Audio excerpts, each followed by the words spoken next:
तो बढ़ते हैं हमारे नेक्स्ट टॉपिक की तरफ, जो कि है रैशनल नंबर। तो हम लोग रैशनल नंबर के बारे में अभी अभी जस्ट पढ़े। क्या पढ़े हैं कि रैशनल नंबर ऐसा नंबर है जिसको हम लोग पी बाई क्यू के फॉर्म में एक्सप्रेस कर सकते हैं, जहाँ पर पी और क्यू क्या होगा, कोई इंटीजर होगा और क्यू ज़ीरो के इक्वल।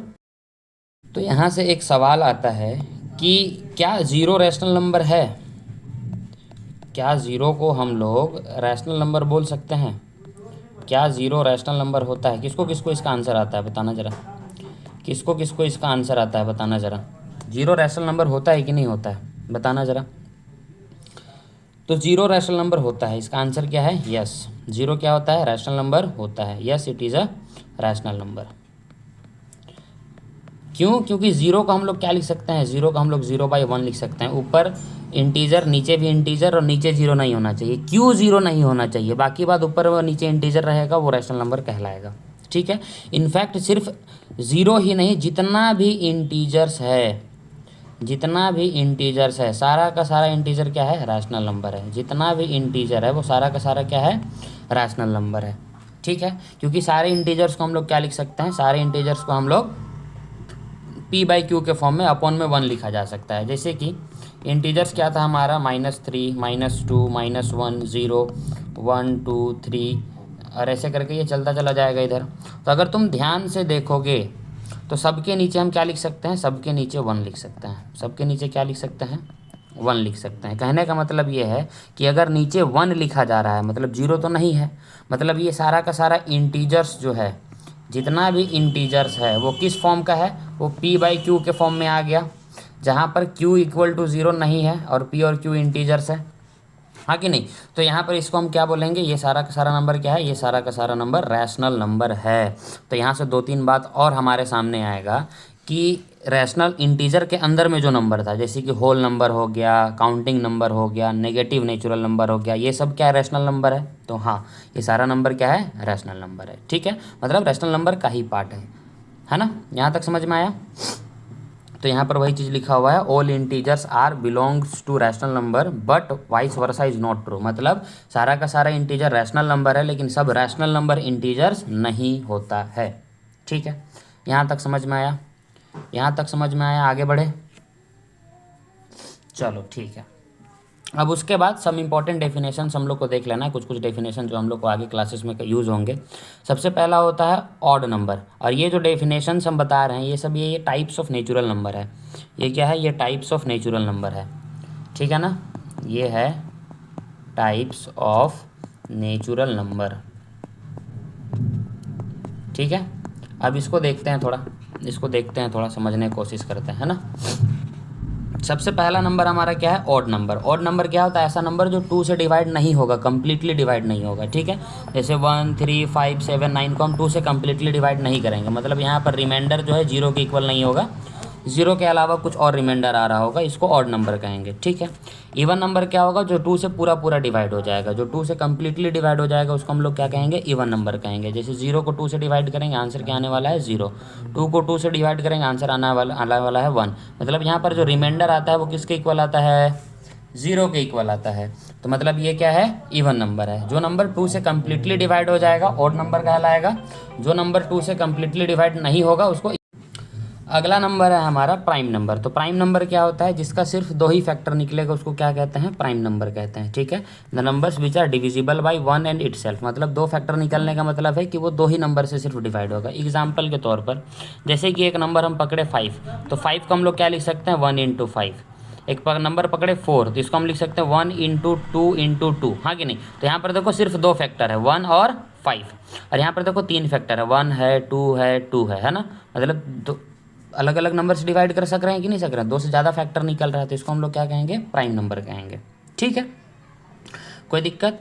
और प्राइम नंबर का जनरल फॉर्म जो होता है वो 6n ± 1 होता है। 2 और 3 को रहने दो, बाकी बात इधर जितना भी नंबर आएगा ना, 5, 7, 11, 13, 17, 19, 31, 23, ये सब सारा का सारा नंबर क्या होगा?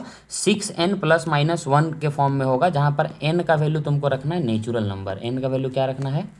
नेचुरल नंबर, ठीक है। एग्जाम्पल के तौर पर जैसे 5 है, तो 5 क्या है, 6 इंटू 1 माइनस 1 है ना, 6 इंटू 1 माइनस 1, तो तुम 6 माइनस 1 करोगे क्या आ जाएगा, 5 आ जाएगा।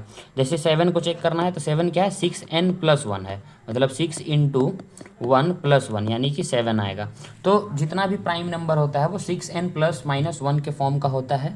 और एक बात और याद रख लेना कि दुनिया में 2 ही ऐसा प्राइम नंबर है जो इवन है, बाकी बात जितना भी प्राइम नंबर मिलेगा सारा का सारा प्राइम नंबर क्या होगा, ओड प्राइम नंबर होगा। तो 2 is only a even prime number, one and only even prime number, बाकी जितना भी प्राइम नंबर है वो सब क्या है, ओड प्राइम नंबर है। यहाँ तक समझ में आया, यहाँ तक समझ में आया कि नहीं आया, बताओगे एक बार। आगे बढ़े, चलो बढ़िया।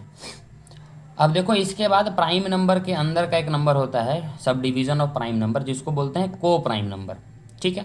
को प्राइम नंबर क्या होता है, ऐसा नंबर जिसका HCF 1 आएगा, ऐसा कोई भी 2 नंबर, ऐसा कोई भी 2 नंबर जिसका HCF क्या आएगा, 1 आएगा, उसको हम लोग क्या बोलेंगे, को प्राइम नंबर बोलेंगे। जैसे 3 और 5 का HCF क्या आएगा, 1 आएगा, तुम 3 को 3 इंटू 1 लिखोगे, 5 को 5 इंटू 1 लिखोगे, तो यहाँ से जो HCF आएगा भैया इसका, तो 1 को कॉमन ले लेंगे तो HCF कितना आएगा, 1 आएगा, हाईएस्ट कॉमन फैक्टर, हाँ कि नहीं।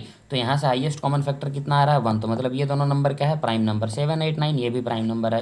8 और 12 ये प्राइम नंबर है क्या, सॉरी को प्राइम नंबर है क्या, नहीं। क्यों, क्योंकि 8 और 12 का HCF 1 नहीं आ रहा है, इसका HCF 4 आएगा। 8 और 12 का HCF ऑफ 8 एंड 12 ये कितना आता है, 4। आई होप HCF निकालने आता होगा, अब ये मत बोलना कि HCF निकालने नहीं आता है, ठीक है। इसके बाद एक नंबर आता है जिसको अपन बोलते हैं परफेक्ट स्क्वायर नंबर। तो परफेक्ट स्क्वायर नंबर क्या होता है, ऐसा नंबर जो ए स्क्वायर के फॉर्म में लिखा जा सके, ऐसा नंबर जिसको किस फॉर्म में लिखा जा सके, ए स्क्वायर के फॉर्म में लिखा जा सकता है, उसको अपन क्या बोलते हैं, परफेक्ट स्क्वायर नंबर कहते हैं।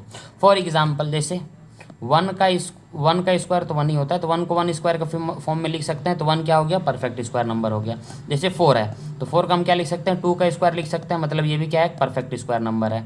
जैसे 9 है, तो 9 को हम क्या लिख सकते हैं, 3 का पावर 2 लिख सकते हैं, मतलब ये भी एक परफेक्ट स्क्वायर नंबर है।